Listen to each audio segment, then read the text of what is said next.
शुभविवाह या मालिकेच्या 13 सप्टेंबरच्या भागामध्ये आता इकडे चिडलेली रागिणी सांगत असते, काय ग पौर्णिमा, हा कुठे सापडला तुला? हा माणूसाला उचलून कुठून आणलंस? यावरती पौर्णिमा सांगते, आई अहो हा माणूस काय बोलताय? अभिजित आहे ते, अभिजित.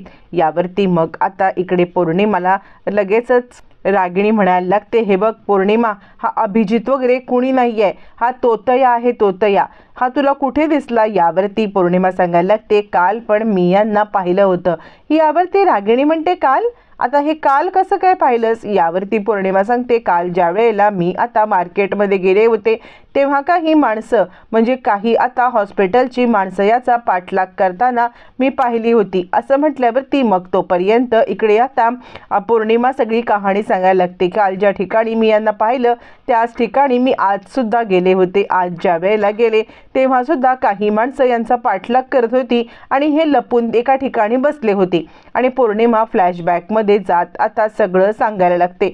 ज्या वेळेला पौर्णिमाने अभिजितला पाहिलेलं असतं, म्हणजे हे सगळं भूमीचं प्लॅन्ड नाटक असतं आणि भूमीने या सगळ्यामध्ये पौर्णिमाला अडकवण्यासाठी हा ट्रॅप रचलेला असतो, याची कल्पना अजिबात पौर्णिमाला नसते. बरं, हे सगळं होत असताना तोपर्यंत आता इकडे पौर्णिमा सांगायला लागते, मी अभिजितला पाहण्यासाठी त्याचा मागोमाग जायला लागले. ज्या वेळेला मी त्याच्या मागे जायला लागले त्यावेळेला ते वॉर्डबॉय निघून गेले, पण एका ठिकाणी अभिजित लपून बसले होते. अभिजित ज्या वेळेला लपून बसले होते त्यावेळेला मी त्यांना मागून हात धरला आणि आता बोलवलं. असं म्हणत तिने आता लपलेल्या अभिजितला आपण कसं शोधलं हे सांगितलं आणि आता अभिजित स्वतःहून आपल्या इकडे आलेच नाही तर आपण अभिजितला शोधलं हे सुद्धा सांगितलेलं आहे. असं म्हटल्यावर ती रागिणीला आता इकडे संशय येतो आणि त्यानंतर ती पौर्णिमाला म्हणते, पौर्णिमा हा माणूस तोतया आहे. पौर्णिमा म्हणते, नाही आई, हे अभिजितच आहेत. मानसी तू का उभी आहेस? जा आरतीचं ताट आणून ताबडतोब यांचं आता औक्षण करण्यासाठी हे कर. यावरती आता इकडे रागिणी सांगायला लागते, थांब पौर्णिमा, माझा विश्वास नाही आहे की हा अभिजित नाही आहे. आपण सगळ्यांनी तर आता अभिजितच्या मृत्यूच्या वेळेला हजर होतो ना? त्यावरती भूमी सांगते, हो, मला सुद्धा ह्या विषयावरती अजिबात म्हणजे विश्वास नाही आहे, कारण आपण या सगळ्यामध्ये आता अभिजितला. यावरती रागिणी सांगते, हो, आपण अभिजितला आता विद्युत दाहिनीमध्ये दहन करण्यासाठी दिलं होतं. यावरती अभिजित सांगायला लागतो, इथूनच खरा खेळ सुरू झाला.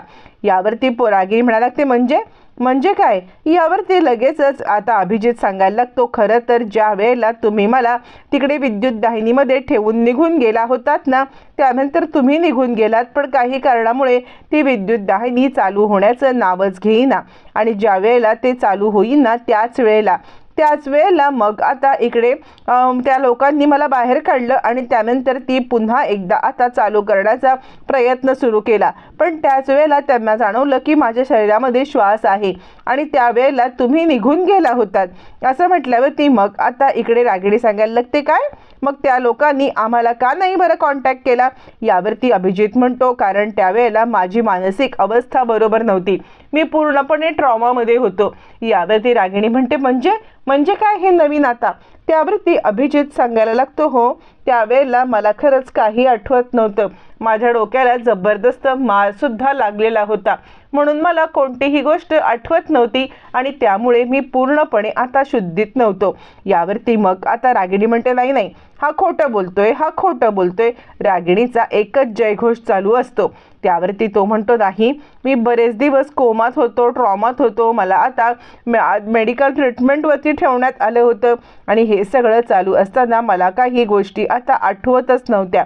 मला बऱ्याचशा गोष्टी आठवत नव्हत्या, बऱ्याचशा गोष्टी समजत नव्हत्या, पण त्यामुळे मी खूपच अस्वस्थ होतो. असं आता तो म्हणायला लागतो. हळूहळू मला एक गोष्टी आठवायला लागल्या आणि त्यानंतर जशा मला आता एक गोष्टी आठवायला लागल्या तशा मी या सगळ्यामध्ये आता बाहेर पडलो आणि मला सगळं आठवायला लागलं, पण तरीसुद्धा मी घरी परत येत नव्हतो, कारण आता अजूनही कोणी माझ्यावरती विश्वास ठेवणार नाही या गोष्टीची मला आता साधारण कल्पना होती.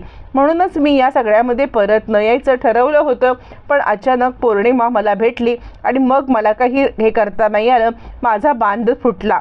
असं म्हटल्यावरती मग आता अभिजित खोटी कहाणी जी भूमीने त्याला सांगितलेली असते ती सांगतो आणि त्यावरती रागिणी म्हणते, माझा तुझ्यावरती विश्वासच नाही आहे. हे सगळी खोटी खोटी माहिती तू आम्हाला सांगतोयस. जर का असं घडलं होतं तर त्या लोकांनी आम्हाला का नाही बोलवलं, त्या लोकांनी आम्हाला येऊन का नाही सांगितलं, काय आहे हे सगळं, असं म्हणत मग मात्र आता इकडे रागिणी अजिबात मामायला तयार नसते. कारण ज्या मुलाला आपणच मारले तो कसा काय जिवंत असू शकतो. यावरती मग आता इकडे भूमीसुद्धा रागिणीची री ओढते जेणेकरून संशय काही यायला नको. आणि भूमी सांगायला लागते मला सुद्धा विश्वास नाहीये, मला सुद्धा आत्यांचं म्हणणं असं म्हणत भूमी या सगळ्यामध्ये आत्यांची साथ देते खोटी खोटी. बरं हे सगळं चालू असताना मग आता लगेचच पौर्णिमा सांगायला लागते मला माहिती आहे ना भूमी, तुला हे कधीच पटणार नाही, तुला हे कधीच रुचणार नाहीये, कारण माझं सुख मुळातच तुला बघवत नाहीये. असं ज्या वेळेला पौर्णिमा आता बोलते त्यावेळेला भूमी म्हणते काय बोलतेस तू, तुला समजतंय का. यावरती मग आता ती सांगते तुम्हाला काय वाटलं मी कोणत्याही गोष्टीची शहानिशा न करता ह्यांना इकडे आणलंय का. असं म्हणत फ्लॅशबॅकमध्ये आपल्याला दाखवलं जातं की पौर्णिमा सांगत असते तुम्ही अभिजितच आहात ना. यावरती अभिजित म्हणतो पौर्णिमा अगं तुला माझ्यावरती संशय आहे का. यावरती पौर्णिमा म्हणते नाही, पण आता असं कसं काय तुम्ही. यावरती तो सांगतो तुला माहिती आहे ना अभिजितच्या डाव्या खांद्यावरती एक तीळ होता ते. यावरती पौर्णिमा म्हणते हो दाखवा.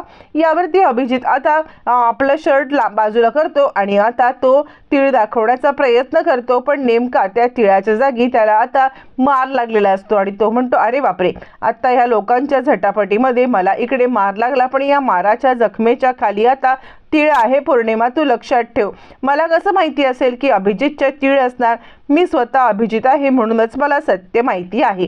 आता त्यानंतर मग आता पौर्णिमा हे सगळं सांगते आणि त्यावरती रागिणी सांगायला लागते अगं पण या सगळ्यामध्ये आता तीळ दिसला तर नाहीये ना, म्हणजे तो तीळ आहे असं म्हणतोय आणि कुणालाही माहिती असण्याची अजिबातच म्हणजे नाकारता येत नाही शक्यता. कुणालाही माहिती असू शकतं की अभिजितच्या डाव्या खांद्यावरती तीळ होता. अजून असा ठोस पुरावा आपल्याला काही भेटलाय का.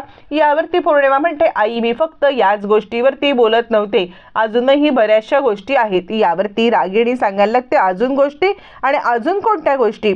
त्यावरती मग आता पौर्णिमा सांगायला लागते फ्लॅशबॅकमध्ये त्यावेळेला अभिजित म्हणजे जेव्हा तिला आता तीळ भेटलेला नसतो त्या तिळाच्या ऐवजी ती आता जखमेची खूण असते. त्यावेळेला अभिजित म्हणतो साहजिक आहे की तुझा माझ्यावरती विश्वास नाहीये, पण माझ्यावरती विश्वास ठेव.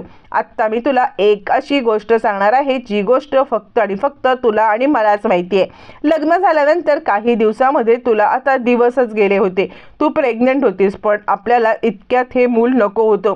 आणि जर का आपण हे घरात कुणाला सांगितलं असतं आई आजी तर त्या लोकांनी या गोष्टीला मान्यता दिली नसती.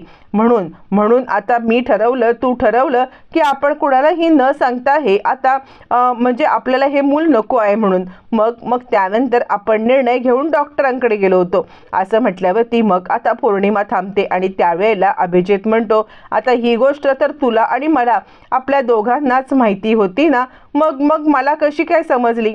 आता मात्र पूर्णपणे विश्वास बसतो तो म्हणजे पौर्णिमाचा की हे माझे अभिजितच आहेत आणि त्यानंतर ती खूपच खुश होते. बरं हे सगळं झाल्यावरती मग आता पौर्णिमा सांगते अभिजित तुम्ही खरंच परत आलात.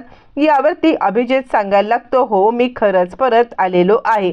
असं म्हटल्यावरती मग आता इकडे पौर्णिमाची खात्री पटते आणि त्यानंतर पौर्णिमा सांगते तुम्ही मला सांगा की आता जर का ही गोष्ट फक्त आणि फक्त मलाच माहिती आहे तर ती गोष्ट म्हणजे मला आणि अभिजितनाच ही गोष्ट माहिती आहे, तर ही गोष्ट आता ह्यांच्यापर्यंत कशी काय पोचली. कारण हे प्रत्यक्षात अभिजित आहेत म्हणूनच ना. आणि फ्लॅशबॅकमध्ये आपल्याला दाखवलं जातं की ही गोष्ट अभिजितला भूमीने सांगितलेली असते आणि भूमी सांगते अभिजितच्या मृत्यूच्या आधीपासून मला आता त्याची आई आणि त्याच्यावरती संशय होता, म्हणून मी त्यांचा पाठलाग करत होते किंवा त्यांच्याबद्दलची खूप सारी माहिती शोधत होते. त्याच वेळेला मला समजलं की अभिजित आणि पौर्णिमा यांच्या रूममध्ये मला आता काही पेपर सापडले. काही पेपर ज्या वेळेला सापडले त्यावेळेला आता इकडे मी त्या बघितले तेव्हा आता मला कळलं की पौर्णिमाने ॲबॉर्शन केले घरात कुणाला न सांगता, पण तो त्यांचा खूपच पर्सनल मॅटर होता आणि त्यामुळे आता इकडे मी या गोष्टीमध्ये लक्ष दिलं नाही. पण या गोष्टीचा वापर आता आपण असा करायचा आहे आणि त्या गोष्टीला आता इकडे असा वापर केला की सगळ्यांचा विश्वासच बसेल. असं म्हटल्यावरती फायनली आता बलदेव या गोष्टीसाठी तयार झालेला असतो, भूमीने त्याला तयार केलेलं असतं. पौर्णिमा म्हणते झालं आता तरी तुमचा सगळ्यांचा विश्वास बसला आहे का, तुम्ही सगळेजण आता तरी विश्वास ठेवाल का की हे अभिजितच आहेत, पण तरी सुद्धा रागिणी काही विश्वास ठेवायला तयार नसते. नाही नाही, माझा काही विश्वास नाहीये. आणि आता यावरती इकडे पौर्णिमा म्हणायला लागते, हे बघा आई, तुमचा विश्वास असो किंवा नसो, पण माझा विश्वास आहे की हेच माझे अभिजित आहेत. इतके सगळे पुरावे आणि इतकं सगळं हे दिल्यावरती अजूनही तुम्हाला या सगळ्यामध्ये विश्वास वाटत नाही आहे का की हे अभिजित आहेत? काय बोलताय तुम्ही? असं म्हणत ती आता इकडे रागिणीला बोलत असते. रागिणी म्हणते, नाही, माझा अजूनही या गोष्टीवरती विश्वासच नाहीये. आणि ह्या माणसाला आत्ताच्या आत्ता इथून बाहेर काढा. का रे, का आलायस तू इथे? का आलेला आहेस? कारण आता म्हणजे तुला ह्या घरची प्रॉपर्टी हवी आहे का? पैसा हवी आहे का? म्हणून त्या कारणासाठी आलेला आहेस का? अभिजित सांगायला लागतो, आई काय बोलतेस? एखाद्या माणसाला ज्या वेळेला मृत्यूच्या दारातून तो परत येतो ना, त्यावेळेला आता इकडे त्याला पैसा, प्रॉपर्टी हे काही नको हवं असतं. मला हवं आहे माझ्या आईचं प्रेम, माझ्या बायकोचं प्रेम. बस याच कारणासाठी मी इकडे आलेलो आहे. माझं कुटुंब मला हवं आहे. तुम्ही मला अशा पद्धतीने नाकारू शकत नाही. असं म्हटल्यावर ती रागिणी सांगते, आला मोठा शहाणा, चल निघ इथून. मी तुला माझा मुलगा मानत नाहीये. मी आई आहे, मी माझ्या मुलाला ओळखते. पौर्णिमा, याला आत्ताच्या तिथून चालतं कर. हा माझा मुलगा नाही म्हणजे नाही. असं म्हटल्यावर ती मग आता इकडे रागिणी पॅनिक होते. तिला खूप त्रास होतो. अभिजित तिला सांगत असतो, आई ऐक ना, मीच तुझा मुलगा आहे, आई ऐक ना. पण रागिणी काही ऐकायला तयार नसते. ती त्याला तिकडून हाकलवून लावत असते आणि याला आत्ताच्या आत्ता इकडून बाहेर काढा. मला ह्या मुलाचं तोंड सुद्धा पाहायचं नाही, असं जोराजोरात ओरडायला लागते. त्याच वेळेला आकाश तिला शांत करतो आणि आत्या बस तू इथे, आत्या तू इथे बस, असं म्हणत तिला बसायला सांगतो. त्यानंतर मग आता पौर्णिमा विचार करते, मी आता ह्या लोकांचं काहीच ऐकणार नाहीये. काही झालं तरी सुद्धा मी आता अभिजितना घरात घेणार. इकडे सगळेजण आता रागिणीला शांत करण्यामध्ये लागलेले असताना इकडे पौर्णिमा मात्र आता युक्ती करते आणि ती विचार करते, काही झालं तरी सुद्धा मी अभिजितना या वेळेला जाऊ देणार नाहीये. माझे अभिजित माझ्यासाठी किती महत्त्वाचे आहेत मला माहिती आहे. इकडे बलदेव सांगत असतो, अरे आकाश, काळजी घे, आईची काळजी घे, आईला त्रास होऊ देऊ नको. असं म्हणत अभिजित आईची काळजी घ्यायला सांगत असतो. त्यावरती चिडलेला आकाश म्हणायला लागतो, ए तू गप्प बस रे, तुझं काय आहे? तुझ्यामुळे आत्याला त्रास होतोय आणि तुझं काय चाललंय? तू शांत बस. यावरती तो म्हणतो, नाही, तुम्ही मला ओरडलात तरी चालेल, पण माझ्या आईची मात्र तुम्ही नीटच काळजी घ्या. यावरती आकाश चिडतो आणि गप्प बस. आणि आता त्याच वेळेला पौर्णिमा मात्र आतमध्ये जाते. पौर्णिमा औक्षणाचं ताट तयार करते आणि पौर्णिमा आता इकडे औक्षणाचं ताट तयार केल्यावर अभिजितला सांगायला लागते, अख्ख्या दुनियेने तुमच्यावरती जरी अविश्वास दाखवला तरी सुद्धा आता इकडे मला तुमच्यावरती पूर्णपणे विश्वास आहे. तुम्हीच माझे अभिजित आहात. ही गोष्ट कुणीही नाकारू शकत नाहीये. त्यामुळे या लोकांनी विश्वास ठेवो न ठेवो, मी तुमच्यावरती विश्वास ठेवणार म्हणजे ठेवणार. असं म्हणत ती आता औक्षण करते आणि चला आपल्या रूममध्ये चला, असं म्हणत आता अभिजितला आतमध्ये घेते. बरं, हे सगळं झाल्यावरती इकडे आता रागिणी पाहतच बसलेली असते. हिची एवढी हिंमत तरी कशी झाली माझ्या विरोधात जात? आता तो तर या माणसाला इकडे आपल्या घरात घेते. इकडे आता भूमीचा एक एक करत प्रत्येक डाव यशस्वी होत असताना मग आता तो अभिजित घरात येतो. अभिजित घरात आल्यावरती पौर्णिमा देवी आईच्या इकडे येते. देवी आईच्या इथून आता कुंकू घेते आणि भरा माझी मांग भरा, असं सांगायला लागते. त्यावरती मग आता इकडे अभिजित थोडासा सटपटतो. त्यावरती रागिणी तेवढाच चान्स पकडते आणि रागिणी सांगायला लागते, तू अभिजित आहेस ना? बोल, तू खरा अभिजित आहेस ना?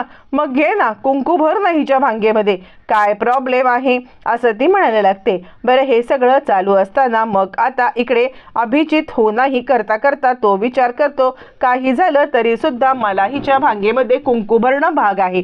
असं म्हणत अभिजित आता इकडे पौर्णिमाच्या भांगेमध्ये कुंकू भरतो आणि त्यानंतर मग आता इकडे पौर्णिमा सांगते, झाली आई, तुमची खात्री झाली? तुम्हाला या सगळ्यामध्ये आता तरी खात्री पटलेली आहे का की आता माझं हे अभिजितच आहेत, यांनी माझ्या भांगेमध्ये भरले ना कुंकू? असं म्हणत आता इकडे पौर्णिमाला लगेचच अभिजितला घेऊन रूममध्ये जाते. इकडे आता सांगत असते रागिणी, अरे ऐक, पण अभिजित काही ऐकत नाही. आता त्याचा नाईलाज होतो, तो कुंकू भरतो आणि हे सगळं भूमीसुद्धा पाहत बसते. अभिजितने कुंकू भरल्यावर ती पौर्णिमाची खात्री पटते. कितीही कुणी काहीही सांगू दे तरी तरी सुद्धा माझे अभिजित हे फक्त माझेच आहेत आणि मी आता या सगळ्यांना आता हे पटवून देणार आणि चला आपल्या रूममध्ये असं म्हणत ती रूममध्ये घेऊन जाते। यावरती भूमी म्हणते आकाश मला हे सगळं काही पटलेलं नाहीये, पौर्णिमा या वेळेला जरा अति करते असं नाही का वाटत? आकाश म्हणतो हो भूमी थांब जरा, आपण पौर्णिमाला समजावूया असं म्हणत आता इकडे पौर्णिमाला समजवण्यासाठी आकाश आणि इकडे सगळेच जण तयार असतात, पण पौर्णिमा कुणाचंच काही ऐकून घ्यायला या वेळेला तरी तयार नसते आणि ती सांगत असते आपल्या दोघांच्या मध्ये असलेली गोष्ट ही फक्त आपल्या दोघांनाच माहिती आहे, तिसऱ्या कोणाला माहिती असण्याची तिळमात्र शक्यता पण नाही आहे, तरी सुद्धा ती गोष्ट तुम्हाला माहिती होती। तोपर्यंत तिकडे आता इन्शुरन्स एजंट येतात, चेक परत घेतात आणि मॅडम जर का अभिजित जिवंत आहेत तर हा चेक तुम्हाला मिळू शकत नाही असं म्हणायला लागतात। असं म्हणत ते आता चेक काढून घेतात आणि त्यानंतर निघून जातात। रागिणी सांगत असते अहो नाही तो आमचा अभिजित नाहीये। यावरती मग आता ते म्हणतात हे बघा या गोष्टीची जोपर्यंत शहानिशा होत नाही तोपर्यंत तुम्हाला हा चेक मिळणार नाही। इकडे आता चिडलेली रागिणी सांगायला लागते पौर्णिमा हा कुठे सापडला तुला तोतया? पौर्णिमा सांगते आई तो माझा नवरा आहे, तोतया नाहीये। त्यावेळेला ती आता अभिजित असं म्हणत अभिजितला आवाज देते, पण अभिजित काही आवाज देत नाही। मग ती म्हणते बघितलंस हा तोतयाच आहे, मला खात्री पटले की हा तोतया आहे असं म्हणत ती आता अभिजितकडे येते। तोपर्यंत अभिजित आता इकडे स्वतःला कसं सिद्ध करणार किंवा मीच अभिजित आहे हे सगळ्यांसमोर कसं सांगणार हे मात्र येणाऱ्या भागातच कळणार।